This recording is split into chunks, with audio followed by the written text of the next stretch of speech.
ಬಂಗಾಳದಲ್ಲಿ ವಿರೋಧ, ಕೇರಳದಲ್ಲಿ ಮೌನ. ಇದು ಕಾಂಗ್ರೆಸ್ನ ಡಬಲ್ ಸ್ಟ್ಯಾಂಡರ್ಡ್. ಬಂಗಾಳದಲ್ಲಿ ಪ್ರಶ್ನೆ, ಕೇರಳದಲ್ಲಿ ಪ್ರಶಂಸೆ. ಕಾಂಗ್ರೆಸ್ನ ರಾಜಕೀಯ ದ್ವಂದ್ವ ನೀತಿ ಬಯಲು. ಸ್ನೇಹಿತರೆ, ಕೇರಳದ ಮುಖ್ಯಮಂತ್ರಿ ವಿ.ಡಿ. ಸತೀಶನ್ ಅವರು ತಮ್ಮ ಮುಖ್ಯ ಕಾರ್ಯದರ್ಶಿಯನ್ನಾಗಿ ಕೇರಳದ ಈ ಹಿಂದೆ ಮುಖ್ಯ ಚುನಾವಣಾ ಅಧಿಕಾರಿಯಾಗಿದ್ದ ಡಾಕ್ಟರ್ ರತನ್ ಯು ಕೇಳ್ಕರ್ ಅವರನ್ನು ನೇಮಕ ಮಾಡಿದ್ದಾರೆ. ಈ ನೇಮಕಾತಿ ಈಗ ಕಾಂಗ್ರೆಸ್ ಮತ್ತು ಬಿಜೆಪಿಯ ನಡುವೆ ವಾಗ್ದಾಳಿಗೆ ಕಾರಣ ಆಗಿದೆ.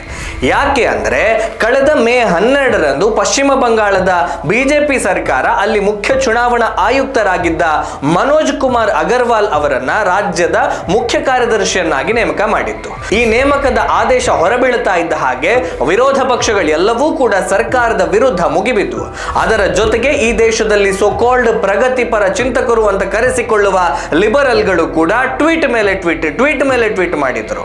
ಇನ್ನು ನಮ್ಮ ರಾಹುಲ್ ಗಾಂಧಿ ಅವರಂತೂ ಇದೊಂದು ದೊಡ್ಡ ಕಳ್ಳತನ ಮಾಡಿದವರಿಗೆ ದೊಡ್ಡ ಬಹುಮಾನ ಅನ್ನುವ ರೀತಿಯಲ್ಲಿ ತನ್ನ ಎಕ್ಸ್ ಖಾತೆಯಲ್ಲಿ ಪೋಸ್ಟ್ ಮಾಡಿದ್ರು. ತೃಣಮೂಲ ಕಾಂಗ್ರೆಸ್ ಇದನ್ನ ನಾಚಿಕೆಗೇಡಿನ ಸಂಗತಿ ಅಂತ ವ್ಯಂಗ್ಯ ಮಾಡಿತ್ತು.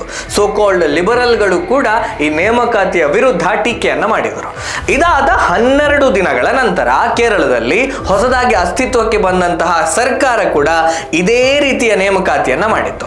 ಅಲ್ಲಿ ಈ ಹಿಂದೆ ಮುಖ್ಯ ಚುನಾವಣಾ ಆಯುಕ್ತರಾಗಿದ್ದ ರತನ್ ಯು ಕೇಳ್ಕರ್ ಅವರನ್ನ ಮುಖ್ಯಮಂತ್ರಿ ಅವರ ಕಾರ್ಯದರ್ಶಿಯನ್ನಾಗಿ ನೇಮಕ ಮಾಡಲಾಯಿತು. ಈ ಬಗ್ಗೆ ರಾಹುಲ್ ಗಾಂಧಿ ಸೇರಿದ ಹಾಗೆ ಯಾವ ಪ್ರತಿಪಕ್ಷದ ನಾಯಕರು ಕೂಡ ತುಟಿಕ್ ಪಿಟಿಕ್ ಅನ್ನಲಿಲ್ಲ. ರಾಹುಲ್ ಗಾಂಧಿ ಅವರಿಗೆ ಇದು ದೊಡ್ಡ ಕಳ್ಳತನಕ್ಕೆ ದೊಡ್ಡ ಬಹುಮಾನ ಅಂತ ಅನ್ನಿಸಲೇ ಇಲ್ಲ. ಲಿಬರಲ್ಗಳಿಗೆ ಕೂಡ ಇದು ಮಹಾಪರಾಧ ಅಂತ ಅನ್ನಿಸಲಿಲ್ಲ. ಹೀಗಾಗಿ ಈ ಬಗ್ಗೆ ಒಂದೇ ಒಂದು ಟ್ವೀಟ್ ಅವರಿಂದ ಬರಲಿಲ್ಲ. ಕಾರ್ಯಾಂಗಕ್ಕೆ ಅಧಿಕಾರಿಗಳನ್ನ ನೇಮಕ ಮಾಡುವ ವಿಚಾರದಲ್ಲಿ ವಿಶೇಷ ಏನೂ ಇಲ್ಲ.